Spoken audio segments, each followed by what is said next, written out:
বৌদ্ধ পূৰ্ণিমা বটদ্ৰৱা থানৰ নৰুৱা সত্ৰৰ পালনাম।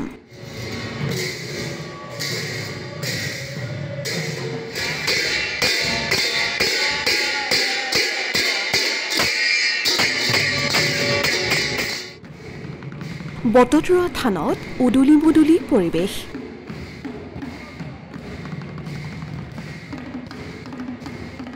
ঐতিহ্যময় পৰম্পৰাৰে বটদ্ৰৱাত সতী ৰাধিকা দিৱস উপলক্ষে উৎসৱ উদযাপন।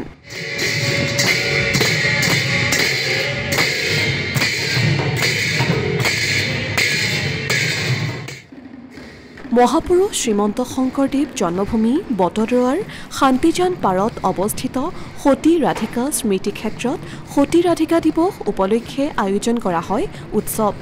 সন্মিলিত কেন্দ্ৰীয় সতী ৰাধিকা উৎসৱ উদযাপন সমিতিৰ উদ্যোগত তথা বটদ্ৰৱা থান পৰিচালনা সমিতিৰ সহযোগত পুৱা স্বচ্ছতা অভিযান, গছপুলি ৰোপণ, পতাকা উত্তোলন, বন্তি প্ৰজ্বলন আদি কাৰ্যসূচী সম্পন্ন হয়। পৰৱৰ্তী কাৰ্যসূচী অনুসৰি সতী ৰাধিকা নামঘৰত নাম প্ৰসংগ আৰু গায়ন বায়ন পৰিৱেশনৰ পিছতেই দুপৰীয়া মুকলি সভা অনুষ্ঠিত হয়। আনহাতে পবিত্ৰ বৌদ্ধ পূৰ্ণিমাৰ দিনটোত জগতগুৰু শ্ৰীমন্ত শংকৰদেৱৰ জন্মস্থান বটদ্ৰৱা থানত নৰুৱা সত্ৰই যোৱা একাদশী তিথিৰ পৰা ৰখা পালনামৰ সোমবাৰে সামৰণি পৰে। জয়গুৰু শংকৰ আজি বৰদোৱাৰ এটা ডাঙৰ উৎসৱ বুদ্ধ পূৰ্ণিমা, লগতে আমাৰ পালনাম সেৱা আৰু আমাৰ সতী ৰাধিকা উৎসৱ ভাগ হৈ আছে। এই বুদ্ধ পূৰ্ণিমাতে সতী ৰাধিকাৰ উৎসৱ ভাগ পতা হয় আৰু সেই সতী ৰাধিকা উৎসৱ ভাগো চলি আছে। আৰু আজি এই আমাৰ বুদ্ধ পূৰ্ণিমাৰ তিথি উৎসৱত যথেষ্ট ভকত বৈষ্ণৱ আহি আমাৰ ইয়াত সমবেত হৈছে। আমি কমিটিৰ তৰফৰ পৰা আমি তেখেতসকলক ধন্যবাদ জনাইছোঁ আৰু অনাগত দিনত তেখেতসকলে এই থানত সহায় সহযোগ কৰি যাব। গতিকে সকলোকে ধন্যবাদ জনাই মই ইমানেই ক'বলৈ। মহাপুৰুষ শ্ৰীমন্ত শংকৰদেৱে প্ৰৱৰ্তন কৰা সকামী সেৱা হৈছে পালনাম। 1556 খ্ৰীষ্টাব্দত আই কনকলতাই বৰদোৱা থান পুনৰ উদ্ধাৰ কৰাৰ পিছৰে পৰা বৌদ্ধ পূৰ্ণিমা তিথিত নৰুৱা সত্ৰই নিৰবিচ্ছিন্নভাৱে পাতি আহিছে এই পালনাম সেৱা। পালনাম উপলক্ষে সোমবাৰে ভকত বৈষ্ণৱৰ উপস্থিতিত উখল মাখল পৰিৱেশৰ সৃষ্টি হৈছে দ্বিতীয় বৈকুণ্ঠ বটদ্ৰৱা থানত।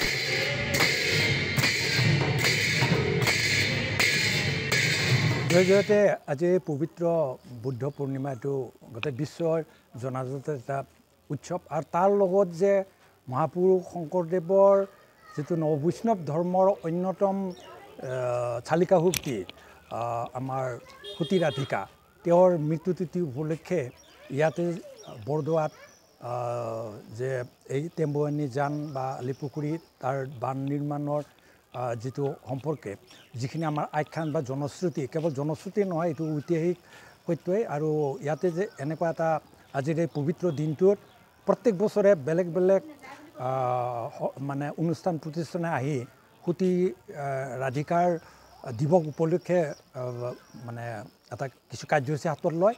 এইবাৰত এনে এটা কাৰ্যসূচী আছিল আৰু মই নিমন্ত্ৰণ ক্ৰমে ইয়ালৈ আহি পাইছোঁ আৰু সোনকালে অহাৰ কাৰণে ভকতৰ দৃষ্টিৰে এই গোটেই বটদ্ৰৱা প্ৰায় 12টাৰ পৰা এই 1 ঘণ্টা ঘূৰিলোঁ। ঘূৰি পেলাই ভাল লাগিল, নতুনকৈ নিৰ্মিত হৈছে আৰু পুৰণি পৰম্পৰা ইয়াত পালনাম চলি আছে আৰু এটা নৃত্য নৈমিত্তিক যিটো আছে গোটেই বৰ ভাল লাগিছে। নতুন পুৰণিৰ সংমিশ্ৰণ যথেষ্ট কৰণীয় আছে।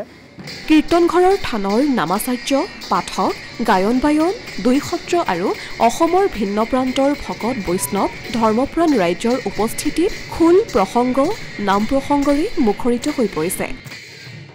কৈৱৰ্ত বা পোহাৰীয়ে তাতে মৰা মাছ জীয়াব পৰা, মৃতকৰ পুনৰ জীৱন দিব পৰা ব্ৰাহ্মণৰ সন্তানক মাটিত পুতি থোৱাটো তুলি আনি নিজৰ সন্তান হিচাপে লালন পালন কৰা আৰু সেইটো দাবী মৰ্মে মহাপুৰুষ শংকৰদেৱ সেই সময়ৰ শিৰোমণি কি আছিলে আমাৰ কিয়ৰ।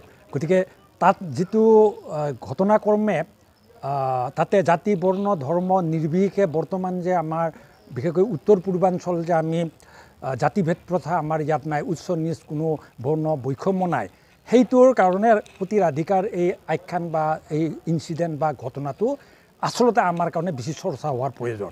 কাৰণ বহুত উচ্চ বা তেনেকুৱাকৈ মানে আমি যাক কি কওঁ এটা অভিজাত পৰিয়ালৰ নাৰীসকলে নিজক সতী বুলি দাবী কৰিবলৈ সাহস গোটাব পৰা নাছিল। কিন্তু সাধাৰণ তেওঁৰ পূৰ্ণানন্দ তেওঁৰ কৈৱৰ্ত বা আমি যিটো মাছমৰীয়া সম্প্ৰদায় তেওঁ সেই বৃত্তিত অৱলম্বন কৰি সাধাৰণ নাৰী হৈও তেওঁ যে সতী হিচাপে জাহিৰ কৰা নাছিল, কিন্তু তেওঁলোকে স্বামীৰ লগত কথোপকথন শুনি মহাপুৰুষ শংকৰদেৱৰ এগৰাকী আত্মীয়ে তেওঁলোকক যে সেই মানে পৰীক্ষাত অৱতীৰ্ণ কৰালে আৰু তাৰপিছত যে সুন্দৰভাৱে গোটেই ৰাইজে মিলি সেই বান্ধটো যে চিৰস্থায়ীভাৱে বান্ধিব পৰা হ'ল আৰু তাৰ কাৰণে সতী হিচাপে যুগে যুগে যে আমি বন্দিত হৈ আছে। আৰু মহাপুৰুষ শংকৰদেৱৰ কৈ সেই সতী ৰাধিকা কোনো গুণে মানে বয়সৰ ফালৰ পৰা হয়তো ডাঙৰীয়া আছিল 4-5 বছৰ হ'লেও, গতিকে প্ৰায় 550-600 বছৰীয়া এই ঐতিহ্য বা এই যিটো ঐতিহ্য বিজড়িত যিটো আখ্যান বুলিয়ে কওক বা এটা ঘটনা বুলিয়ে কওক, সেইটো যিমান চৰ্চা হ'ব লাগে অসমীয়া নাৰী সতী হিচাপে যে বন্দিত হৈ আছে, আমি এটা সতী জয়মতীয়ে হওক বা অন্যান্যৰ কথাত যিমান বুৰঞ্জীত উল্লেখিত কাৰণে যিমান প্ৰচাৰ। অসমীয়া প্ৰতিদিন ডিজিটেল সংবাদ বটদ্ৰৱা।